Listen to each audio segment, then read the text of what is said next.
అందరికీ నమస్కారం అండి. ఈరోజు గోధుమ పిండితో ఒక 10 మినిట్స్లో అయిపోయే స్నాక్స్ రెసిపీ ఎలా తయారు చేసుకోవాలో చూద్దామండి.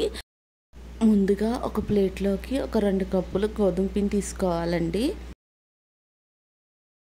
ఇప్పుడు ఇందులోకి రుచికి సరిపడా సాల్ట్ వేసుకోవాలండి. నేను ఇక్కడ ఒక 3/4 స్పూన్ సాల్ట్ వేసుకున్నానండి. అలాగే ఒక 1/2 స్పూన్ కారం వేసుకోవాలి.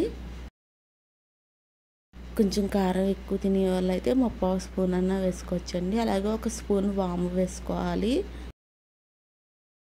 వాము ఫ్లేవర్ నచ్చని వాళ్ళు ఒక స్పూన్ జీలకర్ర కూడా యాడ్ చేసుకోవచ్చండి. ఇప్పుడు వీటన్నిటిని ఒకసారి బాగా కలుపుకోవాలండి. ఎక్కడ ఉండలు లేకుండా ఉప్పు కారం అవి బాగా కలిసేలాగా పిండిలో బాగా కలుపుకోవాలి. ఇప్పుడు ఇందులోనే 4 స్పూన్ల ఆయిల్ యాడ్ చేసుకోవాలండి. ఆయిల్ యాడ్ చేసుకున్నాక ఒకసారి అంతా బాగా కలుపుకోవాలి.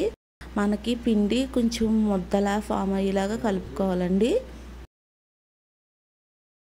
కొంచెం వాటర్ యాడ్ చేసుకుంటూ కలుపుకోవాలని నేను ఇక్కడ వామ్ వాటర్ యూస్ చేస్తున్నాను. మనకి ఇలా వామ్ వాటర్ యూస్ చేయడం వల్ల మనం స్నాక్స్ గుల్లగా వస్తాయండి. కొంచెం వాటర్ యాడ్ చేసుకుంటూ మనకి చపాతీ పిండిలాగా కలుపుకోవాలండి. మొత్తం పిండి అంతా చపాతీ పిండి మీద కొంచెం గట్టిగా ఉండాలండి పిండి. పూరి పిండిలాగా మనం పూరీలు వేసుకున్నప్పుడు పిండి కలుపుకుంటాం కదా, అలా ఉంటే సరిపోద్దండి.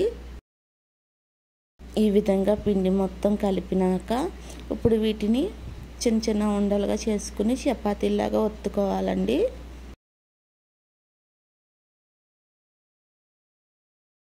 నేను ముందుగా కరివేపాకు వేయడం మర్చిపోయాను, అందుకే ఇప్పుడు యాడ్ చేసుకుంటున్నాను. మనం ఉప్పు కారం యాడ్ చేసుకున్నప్పుడే కరివేపాకు కూడా యాడ్ చేసుకుంటే మనకు కలుపుకోవడానికి ఈజీగా ఉంటుంది. ఇప్పుడు పిండిని చిన్న బాల్స్ కింద చేసుకుని చపాతీలాగా ఒత్తుకోవాలండి. మనం చపాతీలు ఎంత పలచగా ఒత్తుకుంటామో అలా పలచగా ఒత్తుకోవాలండి.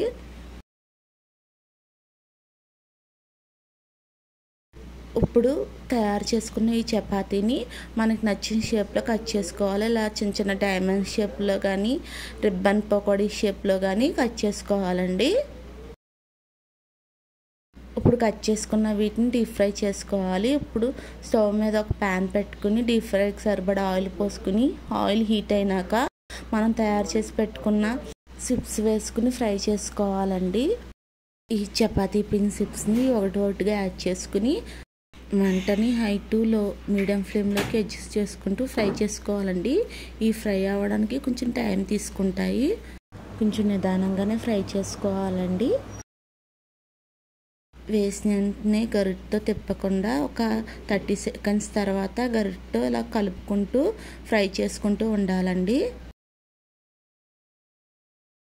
కొంచెం గోల్డెన్ కలర్ వచ్చినాక వేరే ప్లేట్లోకి తీసుకొని మిగతా వాటిని కూడా ఇదే ప్రాసెస్లో ఫ్రై చేసుకోవాలండి. చాలా క్రిస్పీగా అండ్ టేస్టీగా ఉండే గోధుమ పిండి చిప్స్ రెడీ అయిపోయినాయండి. పిల్లలకి స్నాక్స్ బాక్స్లో పెడితే చాలా ఇష్టంగా తింటారండి. మీకు కనుక ఈ వీడియో నచ్చితే ప్లీజ్ లైక్ చేయండి, షేర్ చేయండి, అలాగే సబ్స్క్రైబ్ చేసుకోండి. Thank you for watching.